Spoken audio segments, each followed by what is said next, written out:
جمهور برگزیده مقاومت. خروج مجاهدین از لیست آمریکا چشمانداز تغییر در ایران در سال 2013. 27 آبان 1391، 17 نوامبر 2012.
To hear from several individuals who have had the principal responsibilities and know the people of Ashraf the best. First, General David Phillips.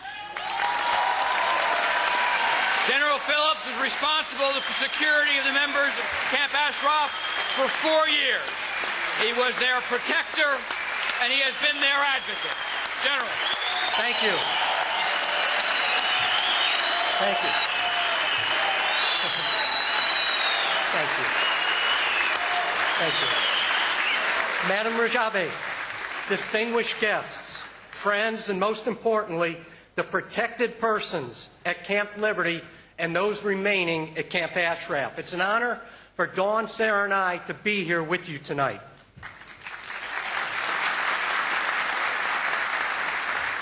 And it's a time to celebrate the delisting of the Mujahideen-e-Khalq from the State Department's foreign terrorist list. But you know, us soldiers tried to tell the State Department representatives who never went to Ashraf in 2003, 2004, 2005, and every year since, there are no terrorists at Camp Ashraf.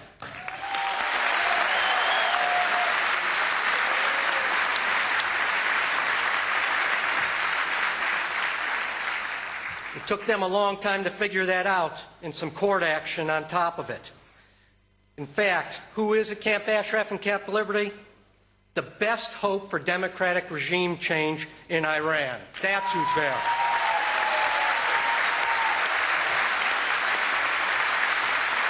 And my mission's not over with the delisting. My mission will continue then because of the false evidence, the hidden weapons, the torture, and all the other wrongdoing that's going to be reported out there by the mullah regime as they're taken out of Ashraf, and I'll be here to refute all of it.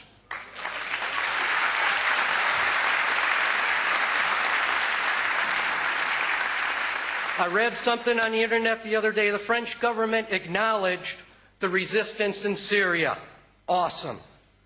I think it's about time the French government and my own government, the United States of America, recognizes the NCRI as the main opposition group against the mullah's regime.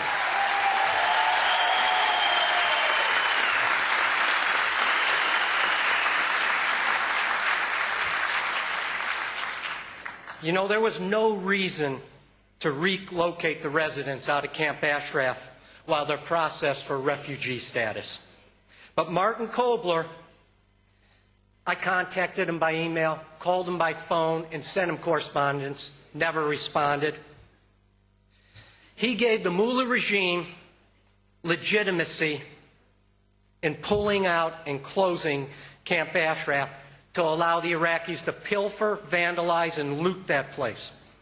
The residents peaceably complied with every request. And what did they get in return?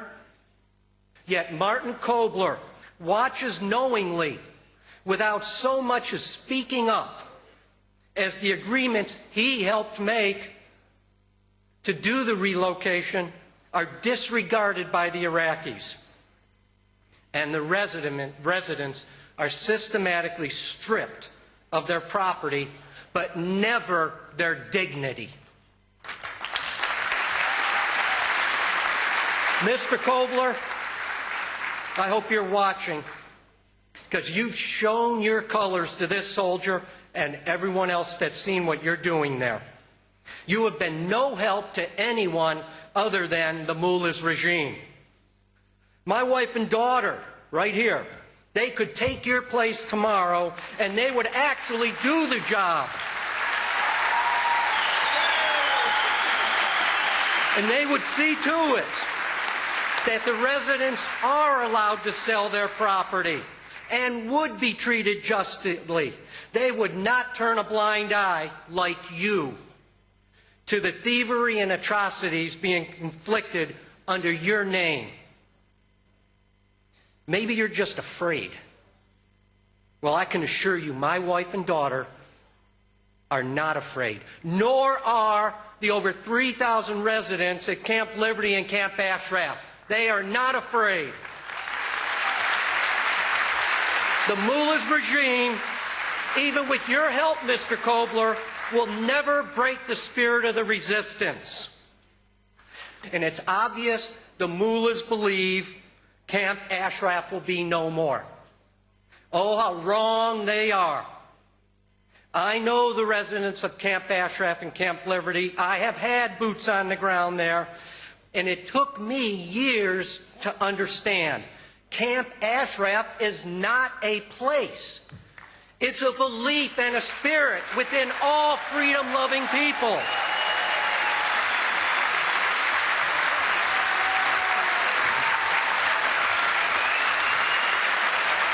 And you can't extinguish the flame of hope merely by bulldozing a place to the ground and imprisoning its inhabitants.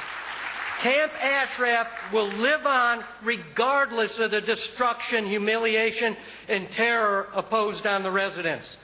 But the mullahs don't understand and don't know their history. Let me take you all back to 2003, when we, and I was part of it, consolidated and disarmed the Mujahideen-e-Khalq and their National Liberation Army. As the tanks and the armored vehicles and the artillery pieces and the small arms were being taken away, I watched as tears of sorrow were on the faces of so many members of the MEK and NLA. They voluntarily gave up their weapons, but not their pride. As the final armored vehicles were leaving Camp Ashraf and we were taking them to a holding facility, they were displaying proud banners and flags, which the Iraqis now take all that stuff away, so it'll never leave Camp Ashraf, it'll be destroyed. Well, they can't destroy everything. Because as that last armored vehicle was coming out of Ashraf, my driver, a young man from Maine, scrambled up to the antenna and pulled down and took the last banner on the last armored vehicle to leave Camp Ashraf of the National Liberation Army.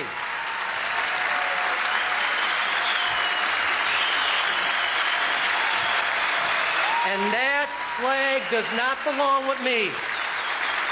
That flag belongs in a free and democratic Iran, and I'm going to give it where it belongs to Madam Rajavi so that she can take it back to Tehran.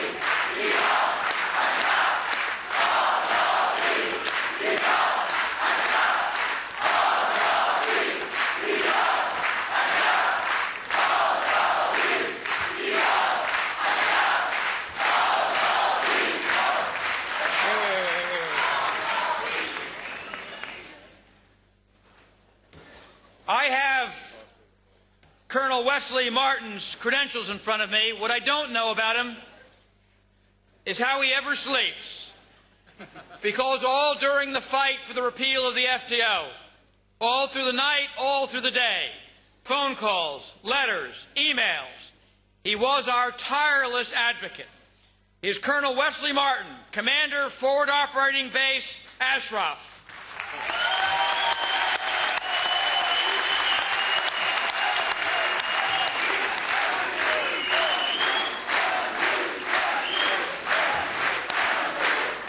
Thank you. Thank you. Thank you. Special attention is given to the three words, freedom, democracy, and peace. Freedom, democracy, and peace in Iran will be the beginning of peace throughout the Middle East and bring greater stability throughout the world.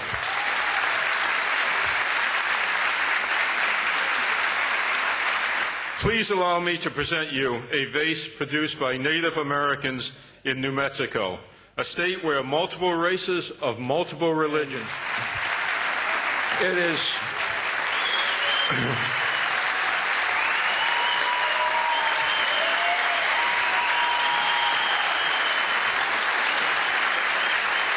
Thank you.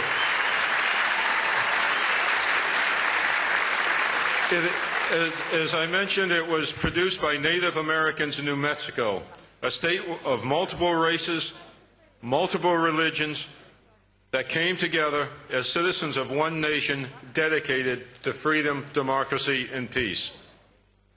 Friends, brothers, sisters, often to return to the words of, once again mentioned, General George Washington. When the future of our country was being challenged from within,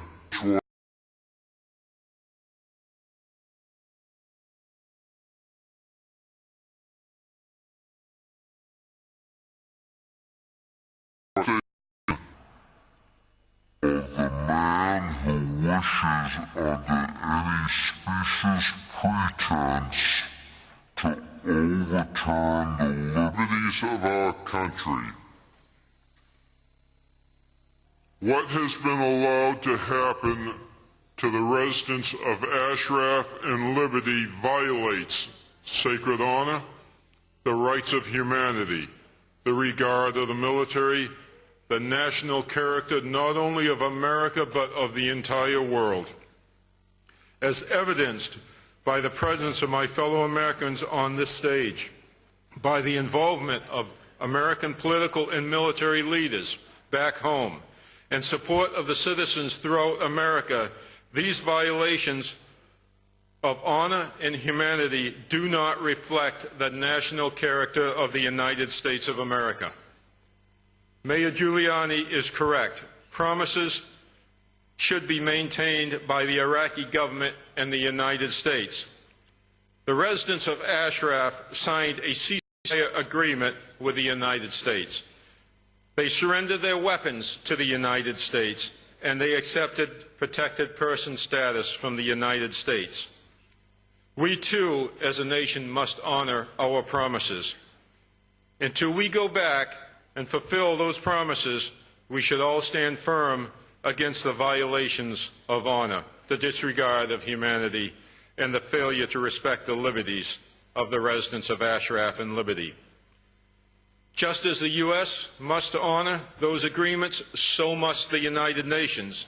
To date, the United Nations have handled the situation at Ashraf and Liberty no better than the United Nations handled the situation in Rwanda. To Ambassador Kobler, I state, blessing every inhumane act by the Maliki government is wrong. Presenting liberty as a humane environment while covering up the true conditions is despicable. Sitting idle while agreements are ignored is unforgivable. 5 months ago, I laid my name down to the United Nations saying, if you want a security officer there, I'll go back. 5 months.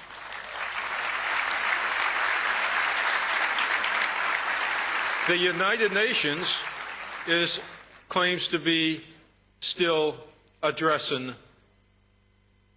that issue. The United Nations has spent more time putting a security officer in Ashraf and Liberty than the United States military spent fighting the Spanish-American War. We must move at different paces. The misinformation against the PMOI I look at all the time, and I see three sources. The Iranian government, now supported by the corrupt Maliki regime, the U.S. State Department bureaucrats, reporters too lazy to find out the proper facts, and their interest in selling sensationalism rather than documenting the truth. Both the Iranian regime and the U.S. State Department know in argument the MEK and their principles cannot be defeated. So the alternative is to demonize the MEK through slander. Unfortunately, every piece of slander created against the MEK gets accepted by our State Department as fact. I'll give you an example. When I returned to the Pentagon after having served at Ashraf, I commenced dealing with State Department staff to find out a way to avoid any disaster. One of the first issues was to address the misinformation. The easiest lie debunked was that the MEK attacked the Kurds.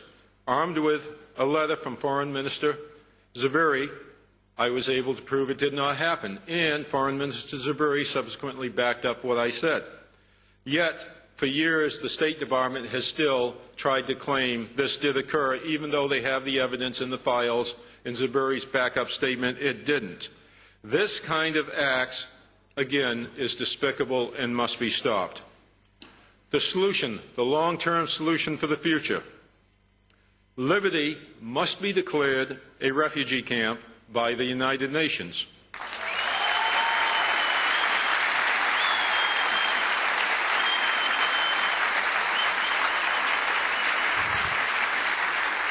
We need, as stated, to recognize the MEK as a viable alternative. And let me make one thing clear, and I've said it before, and I've realized it to be true. The MEK and Mrs. Rajavi is not after power in Iran. They and Mrs. Rajavi are after democracy in Iran.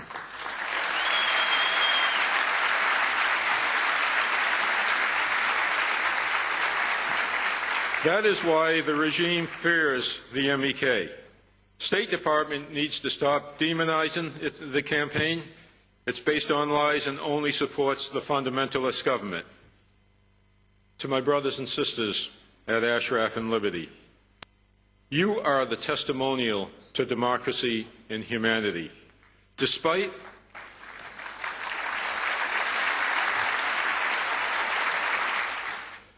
you are the real heroes in this fight. We stand together today. We stood together on field of battle years ago, and we will remain together always. My brothers and sisters, I salute you. Thank you.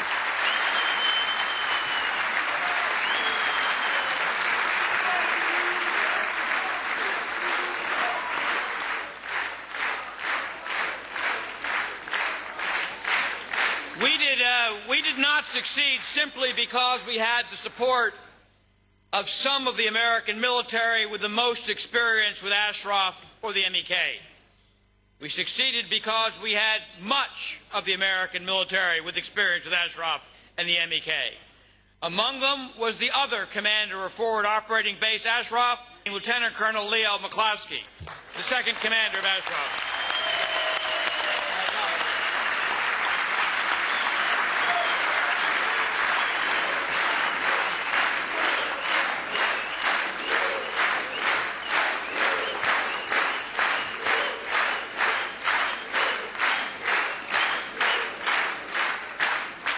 Madam Rajavi, distinguished guests, and friends of freedom. In the last couple of months, we have won a great victory. The MEK has been removed from the U.S. terrorist list. With this delisting, the regime in Iran has been put on notice, and it is one step closer to falling. Freedom is on our doorsteps. The people of Iran will be seeing a new day where fear of the government will no longer be part of their daily lives. The world will no longer fear an evil regime holding a nuclear weapon. But my friends, our struggle is far from over. We have our friends and family in Iraq. They are now being held in the prison, Camp Liberty and Ashraf. Our friends and family are under great pressure by the Iranian agents, Iraqi police and army. They continue to be denied the basic human rights and needs that we all enjoy here in our freedom, which we take for granted many days. Can you imagine how unbearable life must be to these poor souls? How do they maintain their spirit and will to go on? The answer is you in this audience, friends and family. But more important, it is your beacon of freedom. It is Maryam Rajavi and her inexhaustible efforts to maintain pressure on the Iraqis and the world, to seek a solution for her people. Our combined effort now is to ensure the U.S. and the UN keep the pressure on Iraq to protect the people in Liberty and Ashraf. They must have the ability to sell their property, to fund their lives as they exist in Iraq until they can be moved or relocated to other countries. Iraq and the UN must recognize Liberty as a refugee camp, not a prison. All of my brothers and sisters in Liberty and Ashraf must be given refugee status. Our partners around the world must be willing to act on promises they've made in these settings. We here in this room must be the sentries of freedom for Liberty and Ashraf. We must continue to pressure the Iraqis in the United Nations to resolve these terrible situations. My dream is to one day in the near future to share bread with my brothers and sisters from Ashraf and Liberty.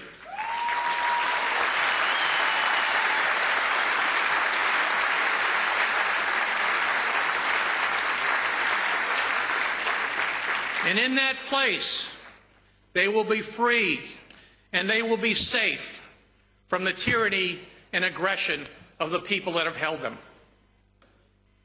And I look forward to the day we can place a medal of freedom on each and every resident of Ashraf and Liberty for their brave sacrifices and for the Iranian freedom.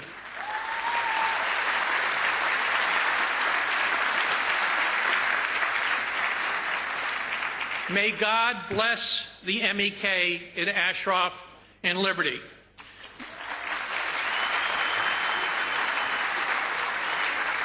May they find peace and freedom, and may Iran soon be free.